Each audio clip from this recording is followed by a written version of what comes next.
Hey, how's it going? Oh, now, if you watch my channel regularly, you'll all know how much I love my bull worker. But there are some disadvantages to isometric training. I know. However, there are some things you can do to alleviate these disadvantages. So first of all, let's go over the advantages of isometric training. Well, it's easy to do. You need limited equipment. You can do isometric training just with your hands. You don't even need equipment. Or you just need something like a bull worker. You don't need to have dumbbells and weights and discs and God knows what. Bam, you got it. So that's one advantage. Another advantage is it has been proven or shown that it can increase strength and build muscle in a shorter space of time. So your workouts are shorter. I think one study found that 7 seconds of an isometric hold is the same as doing 3 sets of 10. Woo! So there you go. So there are some of the advantages of isometric training. Now let's go over the disadvantages. One of the first ones is it's very taxing on the central nervous system, the CNS. And you can end up with CNS fatigue or central nervous system fatigue. I'm not sure what the reason is. I'm sure there's information out there, but isometrics is very taxing on the CNS. And some of the symptoms of central nervous system fatigue are insomnia, trouble sleeping, reduced appetite, irritability, sort of cloudiness, mental fog. What else is there?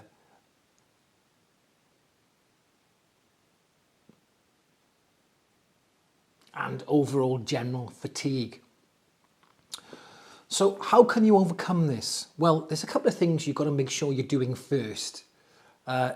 So if you're exercising regularly, doing isometrics, make sure you get at least 7 hours sleep a night, ideally 8. A good night's kip is really important when you're training regularly. Your diet has to be on point. So when I say this, it's not just about calories. Right, I need 2,500 calories a day. Yeah, not in burgers, okay? What? Right. So you need to be eating plenty of fruit, vegetables, and you should be getting at least 1.2 to 1.6 grams of protein per kilogram of body weight per day. It's important to feed the body to repair the muscle damage.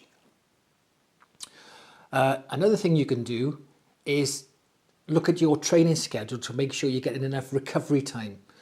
I see like some of the bull worker exercise regimens, they have you exercising every day for 5 days or something like that, even 6 days. I wouldn't recommend that personally. I would do 2 days on, 1 day off, 2 days on, 1 day off. Or myself, and I only do 3 times a week. Bam, that's it, job done. I don't think there need to be any more than that. As long as you have a good workout session in each workout session, there's no need to do more than 4 a week. Another thing you can do is schedule in rest weeks. Every 6 weeks, after 6 weeks, schedule in a rest week. And just for that rest week, it doesn't mean they're sitting on the sofa watching Netflix for the whole week, okay? Do some very light exercise, maybe go for a walk, stuff like that. Just keep it light, keep yourself moving, but no heavy lifting or isometrics. And that should help to your CNS to recover from any fatigue it is suffering. The next one is it increases your blood pressure. Now this only happens when you're actually performing the exercise. So they say, it's best not to recommend it for people who have hypertension or high blood pressure. Well, I can kind of see both sides of it really, because there has been studies to found that it actually lowers high blood pressure. An advantage of isometric exercises is that they only take a short time.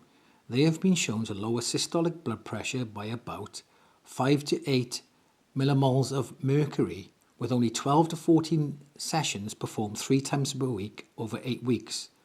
With rest time, that's just 8 minutes of contractions per session. So some studies have shown it actually lowers systolic, the upper range, lowers the blood pressure a little bit.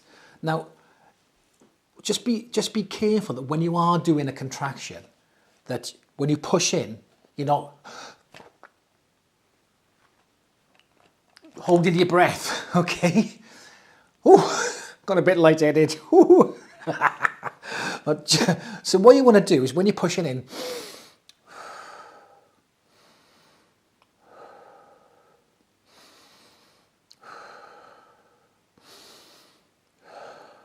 nice steady breathing throughout the hold. If you're holding it for 7 or 10 seconds, make sure you keep breathing. Don't just and hold your breath.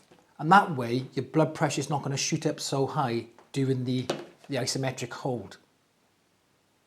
The last one is that it decreases soft tissue elasticity, and you only get sort of isolated strength, because if you're doing an isometric hold here, so that's where the muscle's is going to be strong there. It's not going to be strong here, here, here, or here. And also, you're not lengthening and shortening the muscle or the ligaments and tendons. You're holding them in one position. So that's why it says you lose this elasticity. Elasticity. There you go. Okay. But there is a way around it, a very easy way, and that is using this.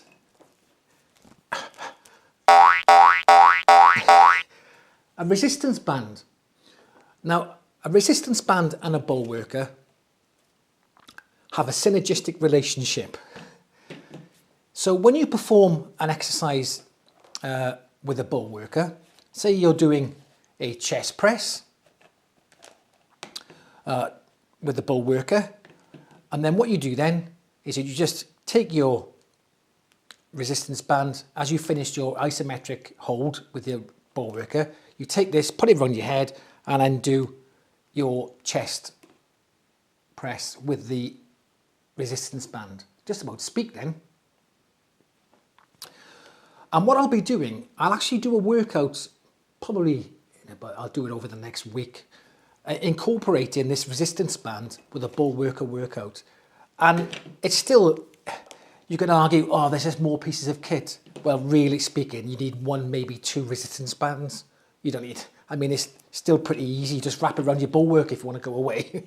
It's not a lot, still not a lot of kit, is it? And just by doing something with a resistance band, you are lengthening and shortening the muscle more so than you are with the ball worker. So there you are. They're the disadvantages, but you can overcome them with some easy little tips. Hope you enjoyed the video. Thanks for watching. I'll catch you in the next video.